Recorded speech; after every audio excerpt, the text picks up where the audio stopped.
From the bleachers to the bar, this is the Home Runs and Handshakes podcast.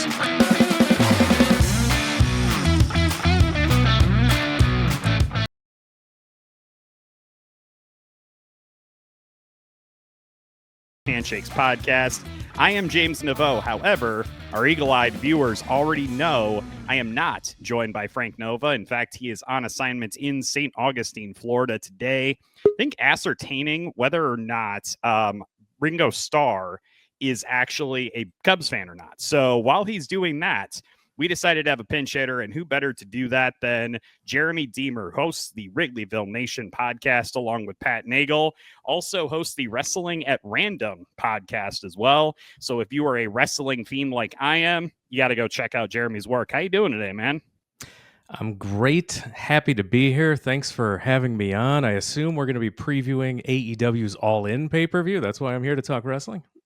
Claire, I think I'm getting a lot of static from Jeremy all of a sudden. There's no, that is, no, we are not going to do what we usually do on the Wrigleyville Nation podcast and hijack the proceedings to talk about wrestling and soccer while Pat Nagel just like stares at his feet or whatever it is that he does high atop Wrigleyville. So we will get right into the Cubs conversation. And Jeremy, I think that it probably is not outlandish to say that Cubs fans are very disappointed with the way that their homestand ended, losing 3 out of their last 4 games at Wrigley, including 2 out of 3 to the Seattle Mariners, who apparently just randomly learned how to hit over the course of that series. Cubs have given up 38 runs in their last 4 games. The record shows that's not a good thing. So still have the lead in the division, split with the Brewers, not the most ideal of scenarios, but that losing 2 out of 3 to the Mariners, that was a really rough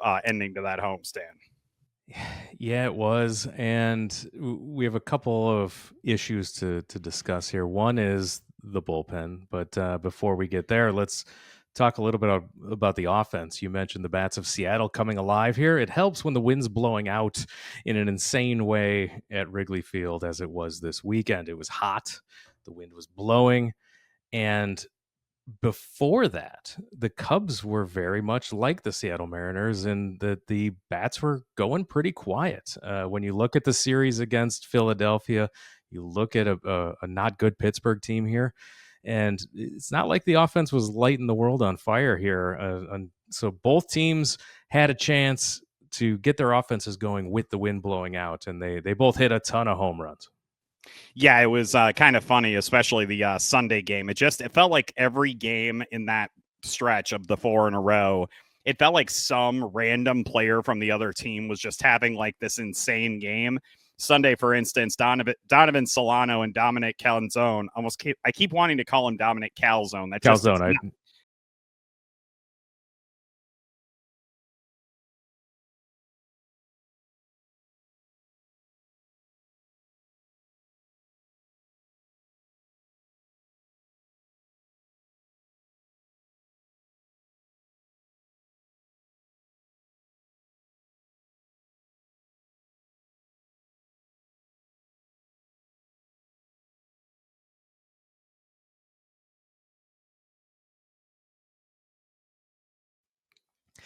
Yeah, we figured Cal Raleigh would have a good series, but my God, nobody thought that he would hit 4 home runs in this series alone. He's got 31 on the season now. He's having just a monster year. But against a tough pitcher like Logan Gilbert, you saw Suzuki and Tucker. You saw people getting to him. If you have that kind of performance, you need to get a win out of that, and it's tough to see how the pitching performance went. I mean, Colin Rea just got crushed, and the bullpen continued to do what they've been doing this week. And I think let's. I'll pause there for a second. I do think it's bullpen time. I think that we have to talk about it because, like, this Cubs bullpen, there have been all these like poems basically dedicated to how good they've been since like mid-May, right? Like they were almost single-handedly keeping the Cubs in a lot of the games where they were struggling to score runs. And then all of a sudden this week, you saw the first kind of chips in the wall against this team. You had Chris Flexen finally give up some earned runs this week. You had Nate Pearson come back after a solid stint in Iowa and immediately give up 5 runs on Sunday. You had, I think, Drew Pomeranz gave up like 4 hits randomly on Friday against the Mariners. Like, you had all of these. You had Ryan Presley decided that he wanted to turn back into a little bit of a pumpkin. Ryan Presley. Caleb Gilbar did the same thing. And Jeremy, I think that the thing that's really kind of frustrating to me, not just the fact that these guys had random good games against the Cubs. I know that kind of stuff happens, especially in kind of microcosm, small sample sizes. But the reality was the Cubs continued to just allow free base runners. And if there's one thing we've learned about baseball at Wrigley Field in June, July, and August, those free base runners oftentimes are going to get driven in because the wind is blowing out, and all it takes is a well-placed fly ball to just soar out of this ballpark. Yeah, first I want to say, you mentioned Drew Pomeranz. Whoever in the front office found Pomeranz out of baseball, on this, like beyond the scrap heap out of baseball, and recommended signing him, that guy deserves a raise, because I'm sure he was mocked, much as we mocked the signing at the time. But he's been fantastic for this bullpen during this stretch. Now, when you have a bullpen that relies on needing Drew Pomeranz and Flexen to exceed all expectations, then I can't imagine what the bullpen starts to look like if they regress to the mean and you still have guys like Pearson, who you mentioned had a tough return from Iowa, and Cabrera, who had a horrible week, and he was driving me insane all week long. And now he's being driven out of town. So yes. There you go. That's that's obviously the end result. I think he gave up 3 earned runs in 3 consecutive outings this week. Just that's. You cannot have that kind of thing, especially when you have a guy like Pearson, who I think it was like a 2.70 ERA down in Iowa. Like, you eventually just have to be like, look, like, we're going to give him another shot. We've been meaning to give him another shot. And if a guy like Cabrera is going to keep doing that, he has to be out. And hopefully the bullpen gets figured out a little bit when you put Shota Imanaga back in the lineup, right? So Shota's returning, he's coming in, someone's moving out, and hopefully that's an arm that can go into the bullpen and help slot people where they should be and find opportunities for those to add and help make that bullpen back to the levels of success we had earlier this season. I do like this idea of kind of tying the two things together, because inevitably you are going to have a guy who's going to drop back into the rotation. I think that the Cubs right now, they have 2 guys probably that are your leading candidates for that. You have Ben Brown, who I think his ERA is still over 5.5 this season. He has a whip of almost 1.50. Like, he just has not been, he's had moments, he's had flashes, but just for the most part, you pretty much rely on him doing one of 2 things. He either gives up a bunch of runs or he throws a crap ton of pitches and only lasts like 4 or 5 innings. Like, that's kind of the, the thing that you're going to get out of him. And especially in a stretch like this, where you're really going to have not a lot of off days, you have to be getting more length out of a guy like that. But then you also, Jeremy, I do think have to bring up Colin Rea, because of the fact that he started out in the bullpen this season, transitioned into the rotation when they ended up losing Justin Steele, and he had a really solid run, but lately it just has been completely the opposite of that. I think it's 4 of his last 6 games, he's given up at least 4 earned runs. 3 of those, he's given up 6 earned runs. Just with the way that the Cubs rotation is going right now, you've got to have a guy you can be more reliant on in those situations. And so, Jeremy, I'm going to ask you, we'll get to like the impact of Shota specifically and kind of where we think our confidence level is with this pitching staff and this bullpen. But of the 2 guys, of Colin Rea and Ben Brown, who are you thinking is going to end up being the guy that's going to be the odd man out? We've been talking on our podcast for the last few weeks that Colin Rea has really outperformed what you hoped he would have done in that spot. And now he's starting to be the Colin Rea that we were all nervous about when he was first signed, and then second had to be shoved into the rotation due to the injuries. We were all like, oh boy, we've seen this movie before. We know how Colin Rea in the starting rotation is going to go. It's finally come home here in the past few outings that he's had, that it's he's not a guy that can be in your starting rotation anymore at this point. I think you try to find a spot for him in the bullpen. Try to have him be, you can stretch him out and get him back in the rotation again if you have another injury. But he's a guy that you need to get out of that rotation. I think Ben Brown has pitched well enough to stay. I don't think he's definitely hasn't lit the world on fire.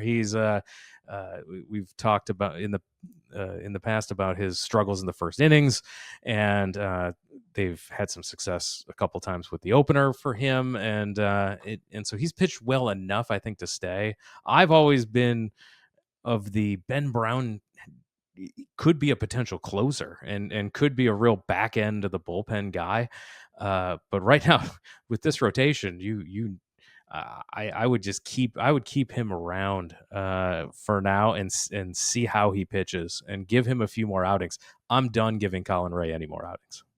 So I kind of go with what you're saying, but you mentioning the opener specifically, that immediately had resonance with me because my initial gut instinct was to say Colin Rea opens, Ben Brown comes in, basically tandem them up. I think that that's like a direction that if you're going to do something like that, I think that is how you structure it. I do not think that you have Ben Brown start out games. I think that we've seen success when he's had that opener, and yeah, you could probably pair him up with a guy like a Drew Pomeranz, in the bullpen, or maybe even a Chris Flexen if you really want to do it. But I like this idea of kind of having the two of them together. The only downside to that, of course, is that you end up having to rely on a Chris Flexen in those kind of longer relief situations because you're using one of the bullpen arms in that fashion. But I just think right now with the way the options are kind of stacking up for the Cubs and the fact that you're getting Shota back this week, and then most importantly, you have Ben Brown slated to start tomorrow night on Monday night in St. Louis. So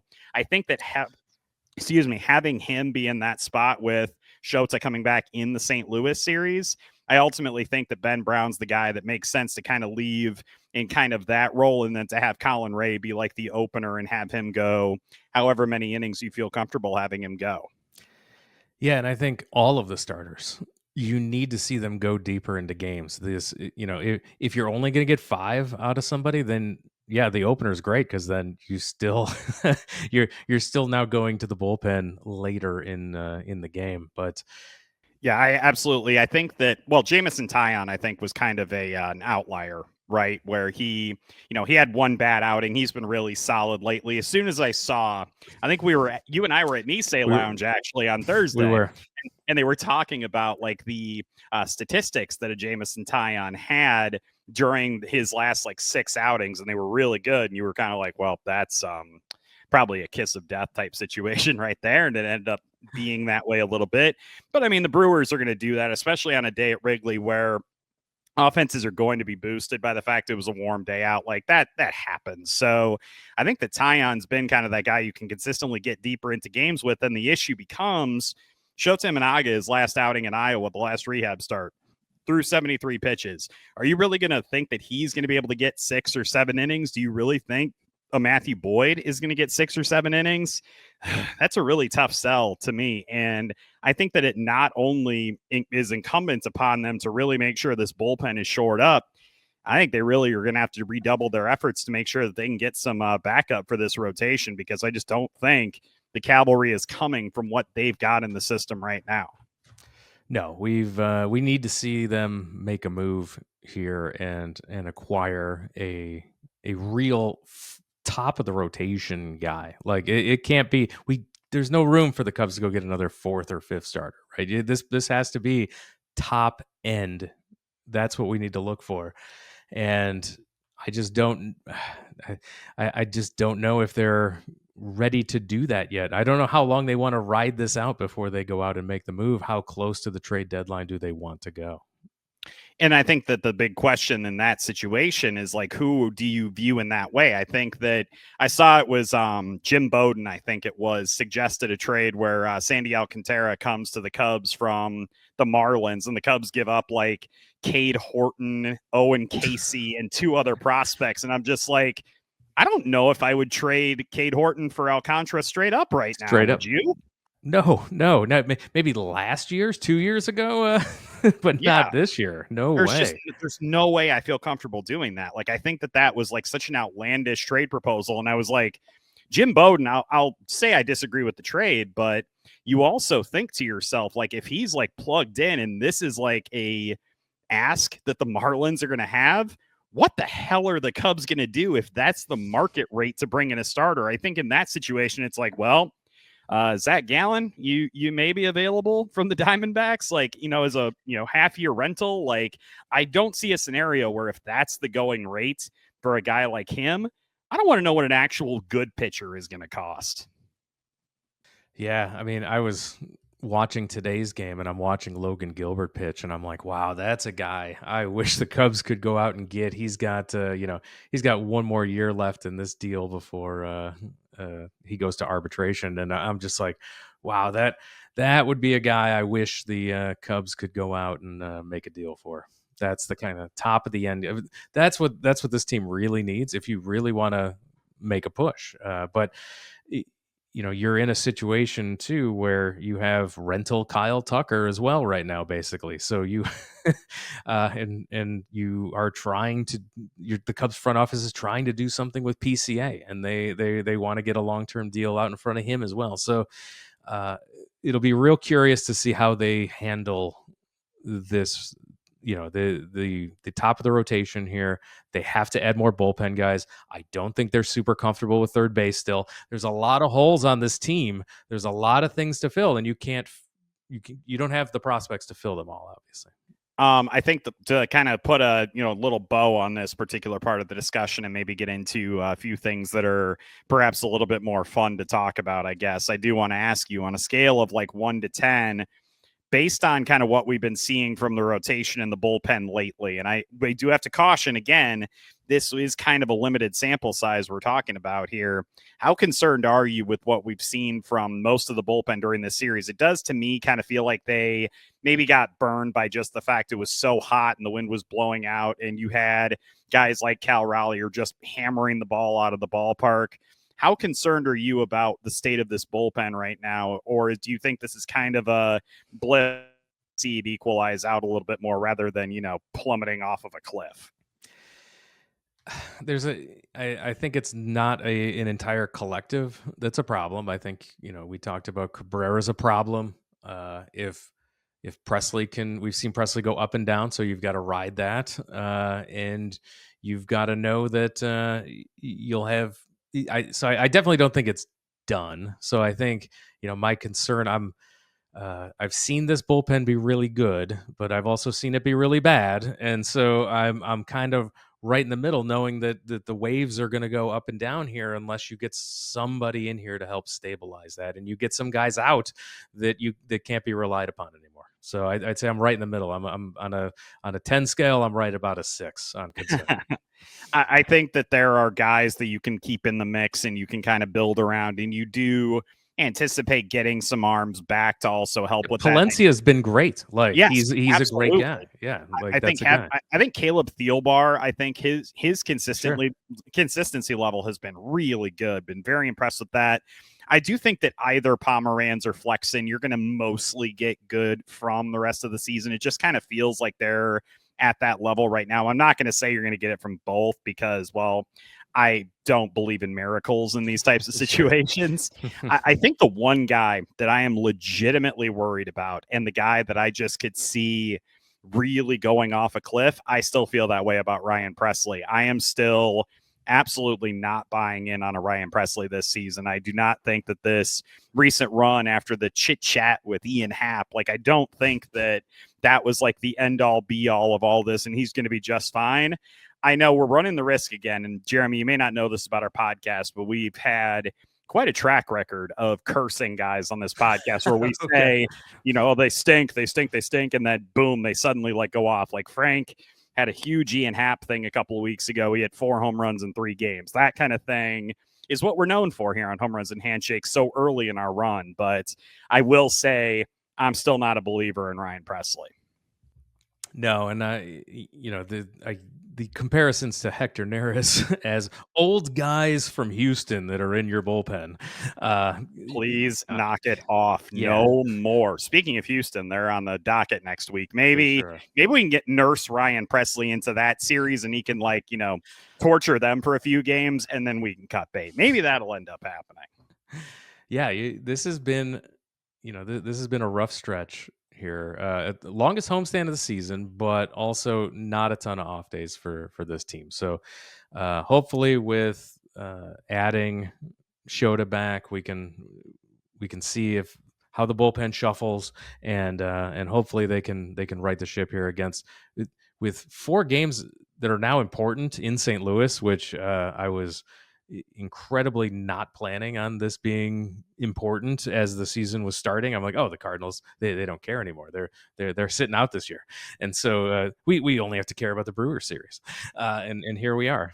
I think that the Cardinals probably didn't feel that way either. They probably thought that they were just kind of playing out the string. Then they started playing well, and all of a sudden it was like, wait, this is working. Why is this working? And that's like a very major league quality to that. But I do want to provide 2 little glimmers of hope before we get back into a little bit more, I don't want to say gloom and doom, but I think a little bit more negative territory.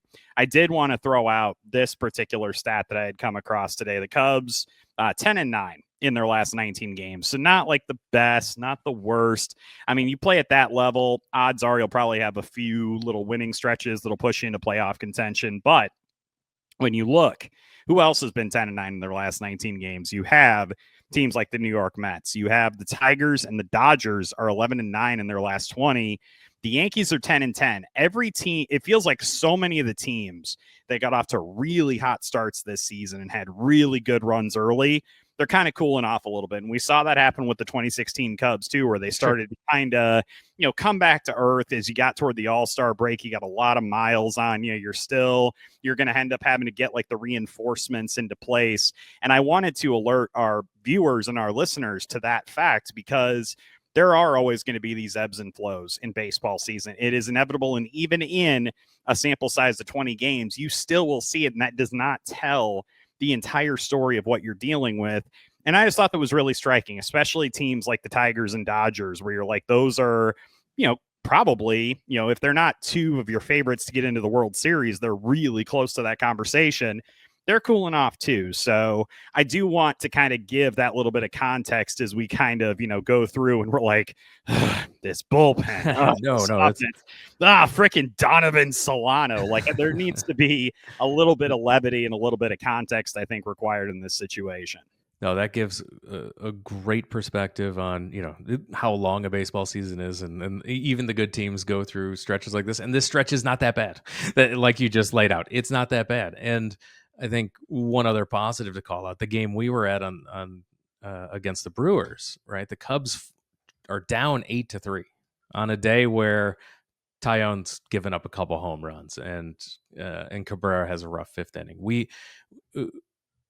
We watched the Cubs come back they still lost 8-7, but they came back from 8-3 because Swanson and Happ and PCA are hitting home runs. This isn't Suzuki and Tucker, right? These are the other guys hitting home runs.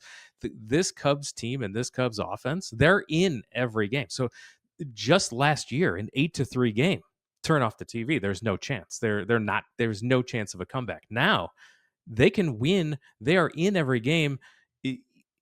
No lead is insurmountable for this team to come back from. And we saw it a lot this week where they would have a bad outing from a bullpen guy. They'd have a bad outing from a starter, but the offense never stopped. And they have too many guys that have power. They have too many guys that are getting big hits. Even, Nico Horner's not hitting for power, but he's getting clutch hits when he needs to. And you're seeing this offense operate at a level we haven't seen in years. Recently, we did I had a factoid for Frank where I mentioned that Nico Horner has 0 home runs, and he has, I think, the best WAR of a Cubs player with 0 home runs since Ray Sanchez in 1993. Like that's how unusual it is for the kind of season that he's having. But I am glad though that you brought up PCA because I do have a little PCA nugget as well for our listeners and viewers.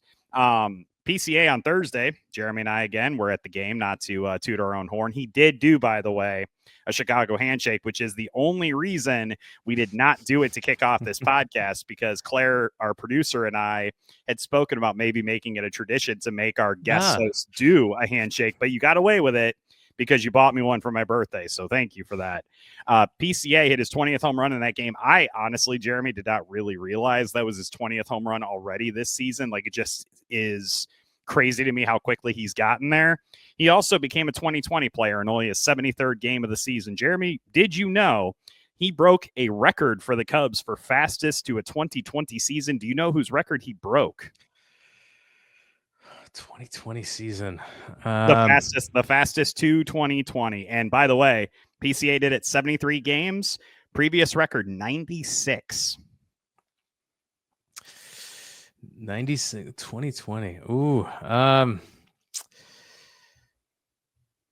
Did Sammy Sosa get to 2020?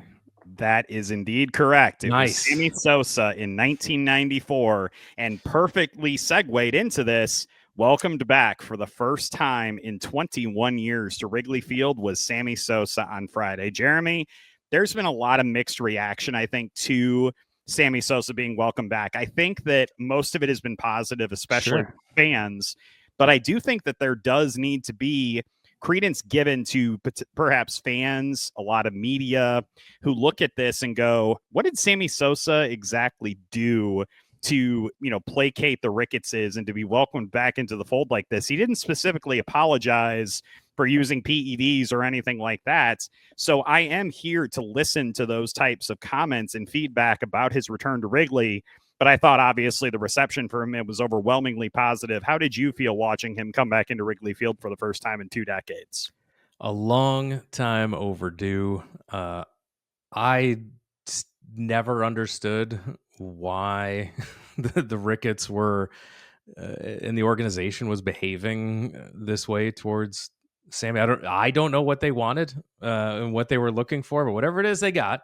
And I don't know if that's attention for their Hall of Fame or whatever they want to do. But here he is, and I think everybody was glad. Everyone, the fans for sure. Well, the fans are glad to see him back, because those of us who lived through that period know that he was, for a lot of those years, he was the only thing worth watching.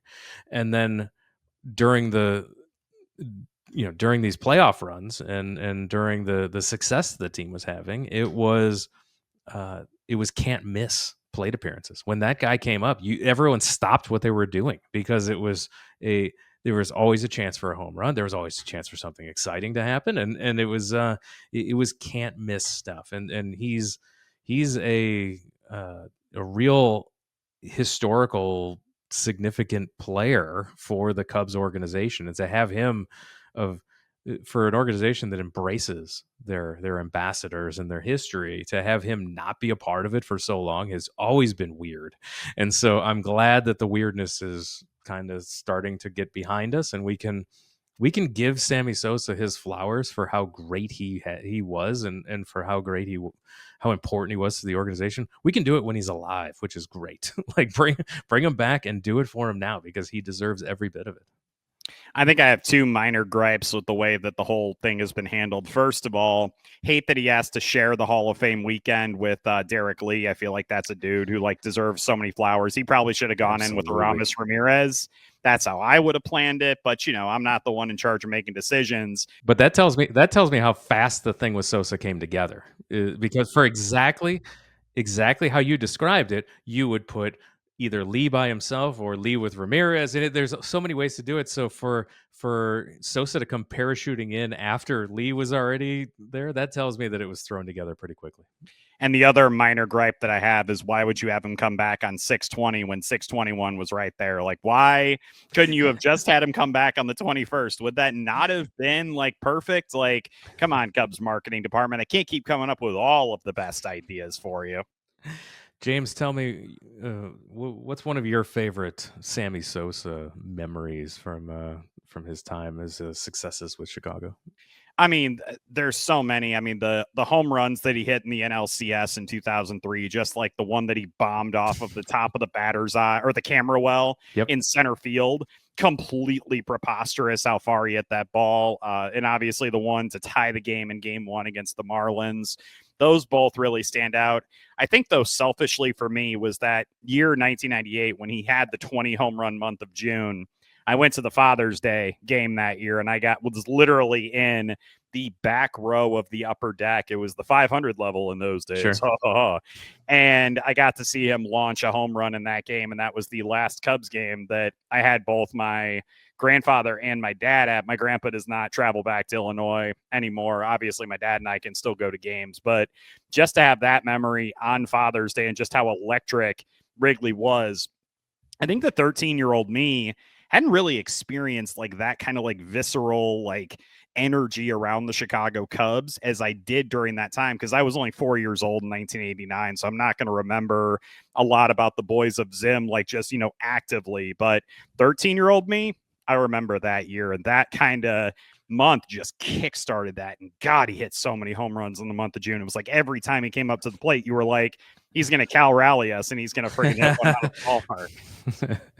Yeah, so special. A lot of people had a lot of those special memories, so it was great that that he's back and people are able to share those stories with about Sammy and how important he was to the team and the fans. Absolutely, man. And I think that, we'll find out. I don't think we found out yet when he's going to be doing the Hall of Fame's induction, right? Like, I don't think they've announced it yet. I don't think so. Well, whatever it is, it's going to end up being a sellout, because basically every other game of the season has been a sellout. The Cubs had their biggest attendance of the year on Thursday. Tons of fans going through the turnstiles at Wrigley right now with the team still in first place. And I'd imagine that that's going to continue unless they, fall horribly on their faces. But we're not going to talk about that specifically. I did want to bring up another player that you and I had kind of spoken about a little bit earlier, but we really, I think, need to dig in now. And that's Matt Shaw. And he's a guy that's been really dynamite with his glove at third base, been very satisfied with that. I've always been struck by him. He has this ability, it seems like, to work really good at bats, especially in like spring training and minor league games I've seen him play in. Hits the ball very hard, squares it up. And just, you're not seeing those results at the big league level. I had looked back at his statistics for the month of June. He slashed, going into today, was slashing 172, 200, 276, one home run, 2 RBI, 12 strikeouts, only 1 walk for Matt Shaw so far in the entire month of June. We're 22 days into this month. Jeremy, what the heck are they going to do at third base, man? Like, I know like he's their best option, but that's not really saying a lot right now. No, I mean, that's it exactly. He's probably their best option. I mean, Johnny Long is the other guy, but I don't think that they're going to trust him at third base there. But his offense needs to come around. I mean, defensively, I think he's for a guy who's playing third base, who's not a known third baseman. I think he's done really well defensively. He's and he went down, came back up, and was all right. Like he had a run where he was doing okay, but now that stat line you just read off, he's struggling. And if the bat doesn't come around, you've got to make a move. You have to go outside the organization. We've seen every option come and try third base, and none of it is playable for a team. This is a gaping hole for this team right now, and they have to go make a move for a team that we just already said has to go make a move for a starting pitcher and probably a bullpen guy. I was going to say, I think that for sure you want to get another starting pitcher, and whether they agree with us that they need to kind of shoot for like that, top of the line guy, that remains to be seen. I think it's a lot more likely they end up playing in the Merrill Kelly, Zach Gallen kind of portion of the playing field. But yeah. I think that each day that passes by, we've been waiting for Matt Shaw to potentially kind of make that jump and to, kind of be a guy that you could see, solidify that third base position, allow them to establish and kind of get, assets going in other directions. But I'm really struggling right now to see a scenario where they're not going to, have to go after a third baseman. And then the question is, like, how aggressive are you going to be at third base? Are you going to be able to, just kind of go after like a rental guy? Like I'm struggling, honestly, to think of a lot of third basemen that are even going to be kind of available in that rental market right now. I think the Cubs may end up having to get kind of creative with this to solve it. Like there's no real name that kind of jumps out to me of a guy that they can go out and kind of plug into that position. Yeah, they got creative last year with the Isaac Paredes trade for Christopher Morel. That was something that I think nobody looked at the list of third basemen and thought that they could pull something like that off. So that's the kind of thing they're going to have to do is go out and be creative and figure out something to do here. Because I look at PCA last year, right? If you were reliant on PCA last year to be your he's gonna be our center fielder every day, and this is what he's gonna do. His bat was he really struggled. He was leading the world in strikeouts, and just the strikeout rate was unsustainable, and just these young guys, the progression is not always linear, and so you can't. Here's Matt Shaw in his first season here. He may have a rough first season, and you can't ride that if you're going to be a playoff team. You're going to have to make a move. May have been something where they would have been better off going after a guy like Alex Bregman, but what do I know? That would have solved some issues. It also would have really kind of reshaped where we're sitting at with baseball right now, too, given what's ended up transpiring with the Red Sox. And when you didn't get Bregman, turns out Devers became available.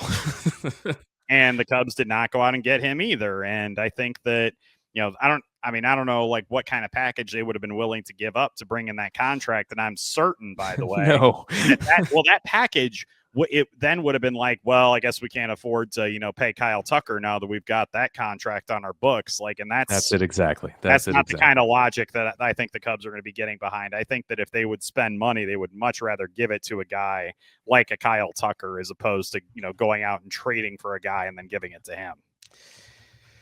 Yeah, so we'll see in the, I don't know how long they're going to be able to absorb this here at third base, but they're going to have to they're going to be the ones that have to set the market here for a couple of positions at the trade deadline. So well ahead of the trade deadline, they're going to have to go out and, find somebody like, can you go get, we've talked about Ryan McMahon as a fit for this team, a low cost. He got off to a real slow start this year. So he's still under contract for, I believe, 2 more years after this season too. So if you go and get him, you're kind of admitting you don't think that Matt Shaw is going to be a guy who's going to be able to start at the big league level in 2026. But that might be a decision that the Cubs feel compelled to make because they're going to want to try to maximize their window of contention. And that might be what's required in a situation like that. Yeah, and it may give you some flexibility to decide what you want to do with Nico Horner long term, and some other flexibility. You need to do something. There's going to be guys available, but it's just how creative and how set the market. You've now got you've got a couple moves out there now that don't wait for what we've seen. This front office do in the past is wait too long, not get exactly what they want, and then just throw their hands up and say, "Oh well, we're not gonna buckle to the pressures of other general managers." And then we've seen them not be successful in doing that. So I think that they have to have the opposite approach here, and a similar approach to what they did when they went out and got Kyle Tucker. They went out and paid the price to go get a guy because they wanted that guy. Yeah. Find your guy, go get him, and pay the price. That's what they're going to have to do. Now, I've already mentioned a couple of guys from the Diamondbacks in previous episodes that you could potentially go and look to pick up. And if the Arizona Diamondbacks are going to not make a move in the standings in the NL West, which is obviously a very tough division with the Dodgers, the Padres, and now the Giants really kind of going all in on it, you want to talk about a rental guy? I literally just had this thought and was like, is he a free agent? Eugenio Suarez, absolutely a free agent at the end of the season. He's hit 25 home runs this season for the Diamondbacks. If you want to go out and get a guy that's a rental, you've got to be calling Arizona and being like, hey, what do you want? Like, what could potentially get this deal done?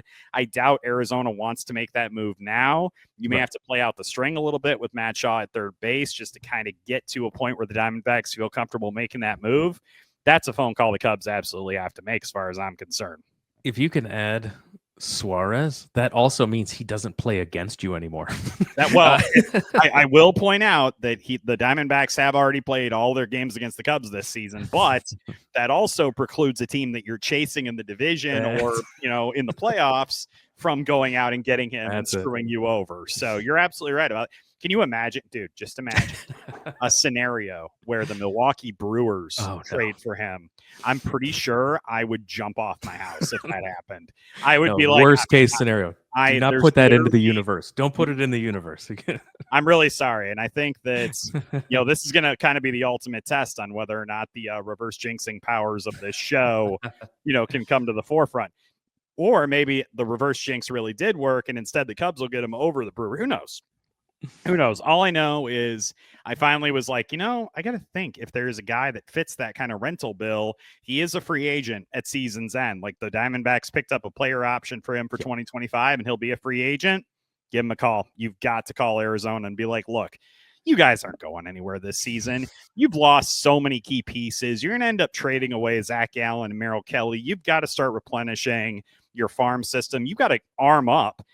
And you're not going to have Corbin Burns for a while. He had Tommy John surgery. Like, what do you have to lose right now by saying we're going to get maximum value now and we're going to try to build forward from 2026 and beyond? Hey, Cubs, call them. Call the Arizona Diamondbacks, please.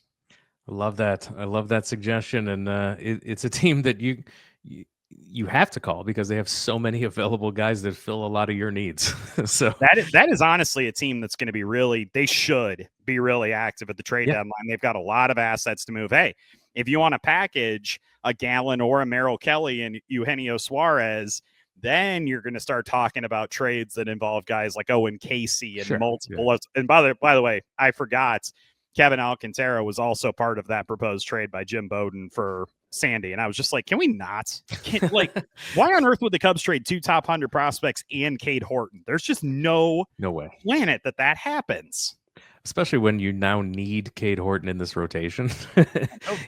Right? Yeah, he's been he's been so valuable in this stretch where 2 guys go down like Steele and Imanaga, and you can plug in a Cade Horton, and we were all excited to see him come up and excited to see him play, and he's been everything you could ask for a prospect like that coming up and delivering in a pressure situation. And I absolutely think arrows are still pointing up with him too. Like, absolutely. I do not think that there is a scenario where it's like, I wonder if he's going to be competing for a rotation spot. No, he's going to have a rotation spot next season, barring, any like them trading him for, something, who knows. But I think he's definitely a guy that they're going to be planning on keeping around for a while. So, all right, Jeremy, speaking of forward looking and future looking, we are past the homestand. The longest homestand of the season is over. And all the Cubs have to do now is head down to St. Louis to take on the Cardinals for 4 games. And then they're heading to Houston, take on the Houston Astros in a 3-game series at whatever the heck it is they call that ballpark now. Yeah. It'll always be Enron Field to me, dang it. Always. All right. So Cardinals, as I mentioned, not exactly lighting the world on fire right now. I believe 10-10 their last 20 games, kind of treading water right now. Not their best season, but never a team you can overlook, especially in a situation like the Cubs where they're going to need to kind of get some momentum heading back in the right direction as they head toward the back part of their pre-All-Star break schedule. Jeremy, what kind of record in those 7 games are you kind of looking at that you would be satisfied if the Cubs came back to Wrigley Field after this 7-game trip? What record would you be happy with? Well, looking ahead at some of these pitching matchups,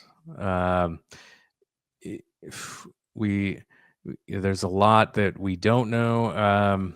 I'm gonna have to say you've got to hope for just a split in St. Louis. Mm-hmm. I'm not super confident that this team has a long road trip here. I think they're going to be so hyped up on this this Cardinal series that they struggle in Houston. So I'm going to say this is a 1-3 Houston series. They get one win out of that, but then split with the Cardinals. So it's a 3-3. I'm sorry, it's a it's going to be a 3-3 week for me. 3-4. 3-4. 3-4. Yep. All right. So I'm going to go 4. I'm going to go 4-3. I think that the Cubs. It seems like it's a good time to be heading to Houston, where it's a ballpark that you can definitely hit in. And I also think that the Astros are without a couple of like key guys. And I know they've got a good size lead in the NL or the AL West right now. I think they're up by like 4 or 5 games right now, but they don't have Yordan Alvarez. They don't have Lance McCullers. Like, this is a team that, they're kind of, they're treading water. They're keeping pace. They're doing what they need to do. I think the Cubs have an opportunity to maybe sneak 2 out of 3 games in that Houston series, especially, depending on kind of how your rotation stacks up, like you mentioned. I think that a split with the Cardinals would be, that'd be just fine. And then you kind of hope that they can take 2 out of 3 against Houston and go 4 out of 3 on the trip. I think that I guess if you were going to like flip flop it and say, do you think they could win 3 or 4 in St. Louis? I'll never rule it out, but it just seems like a series where something annoying is going to happen to deny them. Always does. It always does. Yeah. Always. So that's kind of my initial gut instinct. And I think that the other thing to keep in mind here too is the Cubs are going to get another look at the Cardinals so quickly after this, because I think it's a home series against Cleveland after this road trip. And then the Cardinals are in town for 4th of July weekend. So I think that's, to me, they're going to be like, even if we split in St. Louis, we got them coming to our house for the holiday weekend.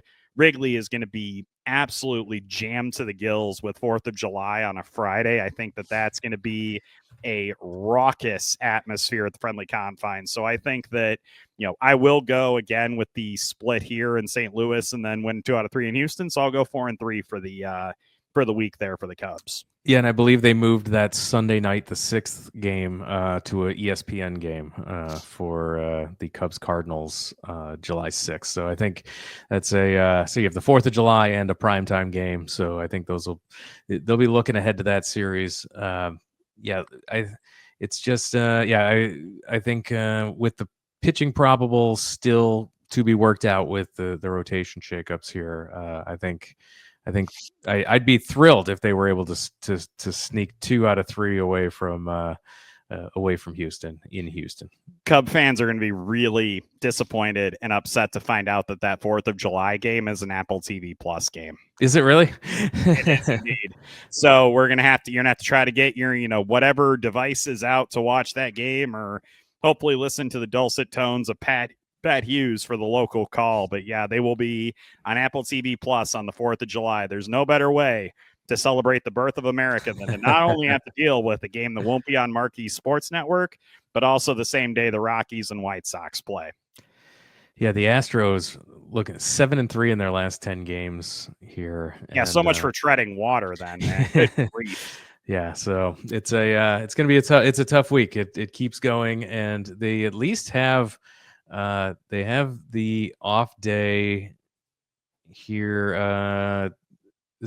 It's thank goodness they had the rain out for the extra off day, because they don't have anything coming up here as they go on this road trip. No off days all the way until Monday, the 30th here. Yeah. Oh, thankfully for them, they have off days buffeting the 6-game homestand there, and then they go for the final 6 games of the first half of the season. But yeah, that is definitely going to be something where the Cubs are going to have to kind of try to take their opportunities when they can get them, because things are not going to get any simpler for them as we move forward in the season, and there are so many questions that are not to be addressed with this team coming up in late June and in July, and we're going to kind of see where they're at as we get closer to the MLB trade deadline. But overall, just kind of one of those weeks where it's a real gut check time, I think, for the Cubs. They're finally kind of starting to really get into some, headwinds, and they're really kind of seeing what they're made of. And I know they went through that earlier in the season, losing Justin Steele, losing Porter Hodge, losing Shota Imanaga.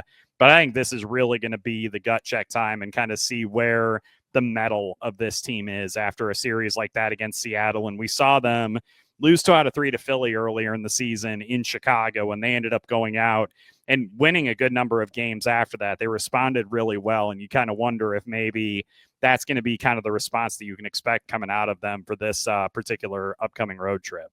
You've got just a couple of weeks until you get to the All-Star break.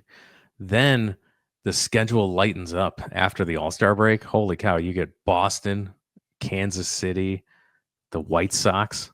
You got 3 against the Brewers to close out the month of July, but then you get the Orioles. Like, so there's not a lot of good teams coming up here for the Cubs. So if you've got to get to the get to the All-Star break, and the schedule will lighten up a little bit, ease up for you. Absolutely. All right, we have dominated a lot of your time tonight this evening. Jeremy, really appreciate you pinch hitting for Frank Nova, who hopefully has found out whether or not Ringo Starr is a Cubs fan. Unsure if he threw a pouch of tobacco to Richard Starkey, but we will find out when he's back on the show next week. Jeremy, if you wouldn't mind, please tell the folks in Home Runs and Handshakes land where they can find your work.